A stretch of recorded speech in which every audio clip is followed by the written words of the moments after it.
Welcome back to Surveillance Midday. I'm Michael McKee, in for Tom Keene today. My co-host for the day, David Rosenberg from Gluskin Sheff, and we have been joined by Rosenberg Sri-Kumal, the chief strategist for TCW. We were just talking, Sri, about Europe. It is the top question for everybody these days. And David asked me, are you bearish or bullish on Europe? I'm not really sure at this point. People seem to have changed their minds on a regular basis about whether or not they're going to be able to get out of this. Yeah, I think, Michael, the answer to that question is bullish or bearish, short-term or long-term. You're going to answer back, say, with a question. After having been negative on Europe since the first Greek bailout in May of 2010, in the last month or so, I've turned optimistic for the first time. That doesn't mean that you immediately have a turnaround, but I think the end game is here. I think this is the beginning of the ninth inning. There's going to be a big shoe to drop, and if you are willing to go through with that, and if you have a strong stomach, mid-2012 is roughly my date where all the positive things start to happen, when distressed investments in Europe start to bear fruit. And this is very similar to my experience with Latin America in the second half of the 1980s. I think that's where we are now.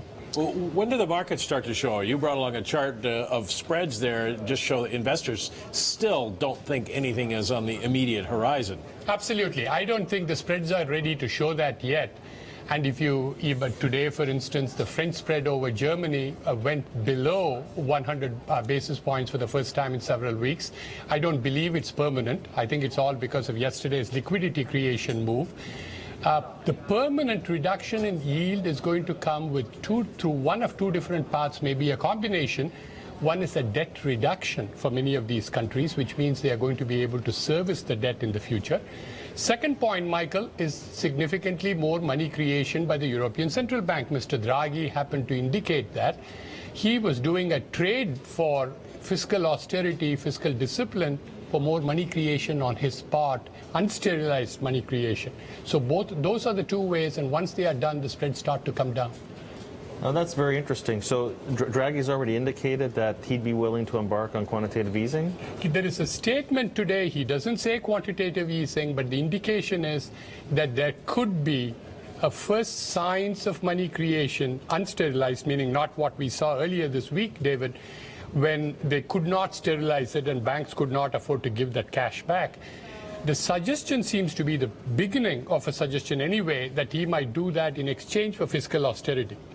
So let me ask you a question. You said that you're expecting the light of the tunnel to happen in the first half, by mid-part of 2012. Is it, that's 7 months away. Do you think it's maybe a little too early to start reallocating towards the equity market right now? Good question. Because there could be more shoes to drop, I would suppose, in the next several months. Absolutely. That's why I said to Michael earlier that it depends on the time horizon you're looking for optimism. You don't want to go into European debt or European equities today. Maybe you don't even want to go into it in 2 or 3 months. But what I am talking about, David, is more countries which either default or debt gets restructured. We are seriously talking about it, let's say 10% haircut on Italian debt, 15-20% haircut on Spanish debt. Then you ask the question, how are the banks going to recapitalize under that setup? It's not going to be easy. Some of the banks essentially either have to get nationalized or massively dilute their shareholders. When those things start to happen, that's the end point. You mentioned Latin America. What got us out of Latin America was Brady bonds, but exactly. they don't want Euro bonds. They don't want Euro bonds yet, and the reason for that is today to have Euro bonds, Michael, is like saying, you, my cousin, are going to do all the spending in New York for the holiday season, but the credit card is mine. I will have to pay all of your expenses.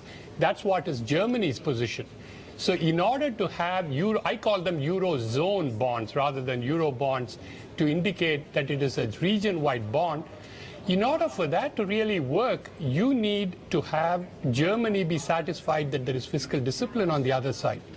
So the Germans in return get the stability of the Eurozone finally. They don't have to have a very strong new Deutsche Mark or new Euro or whatever they are forced to go into without it. then you start to have the Eurozone bonds happen, not today. Sri, I have to ask you this question. So you're talking about the prospect of the European banks, Eurozone banks, taking some fairly significant haircuts. And they're going to have to probably some of them be nationalized, which means the equity gets wiped out. Exactly. So why would you want to start going into the equity market before that actually happens? That seems to me to be the capitulation point. Is if you think there's going to be nationalization, that's probably the point at which, that's like, that would be the March 09 point for the European stock market, wouldn't it? Absolutely. I'm not suggesting by any stretch of imagination that they go in before that happens. It is a question, you asked a question earlier, which is where I come from.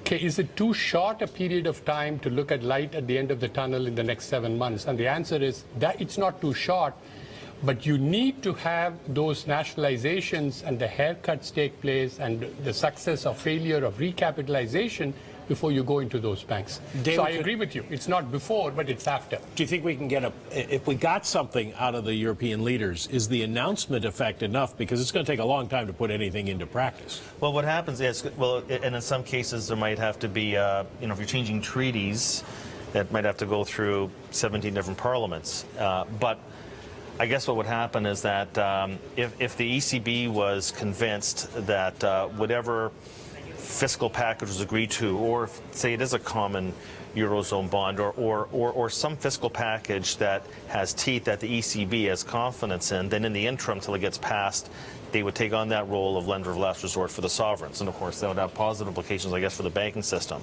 But that would be the quid pro quo. I mean, if there's going to be the time lag to get all this stuff passed through the parliaments, the ECB would, I think, would have to step in, or else we're going to have another big leg down in the market. Well, we got 500 points yesterday on an announcement from central banks that they weren't doing anything new, just changing the price of what they'd already said. If we got some announcement, Sri, what kind of move would we see in the markets? Well, it depends on what announcement it is. If it is a case of haircut, and again, I will go with David on that, if it involves the banks taking major losses which are not yet discounted in the market price, you don't get a move up in terms of share prices. You actually get one more leg down before that happens. So I think the announcement yesterday worked because it was a liquidity boosting effort. What European countries are going through is a solvency issue. They have too much debt. So the reason for going into those long term would be when something happens, Michael, that's suggestive of the fact that the solvency issue is being tackled. Yeah, if we get that, though, do we get 1,000 points on the Dow? Oh, if you get that, you get 2,000 point run in the Dow Jones. You could. I mean, if you take a look, I mean, how many times from the end of 07 to, say, the end of 08, I think there were at least 5 periods where the Fed, in conjunction with other central banks, I mean, the TAF is a classic example. There was about 5 different episodes where there was some liquidity event engineered by the Federal Reserve with other central banks. If you actually tally up the rallies in the Dow, absolutely 3,000 points, right. And the market was down 50% over. So I mean, well, I think what we're in right now, and I think yesterday, look, when I look back at the historical data, daily moves in the Dow, 500 point moves.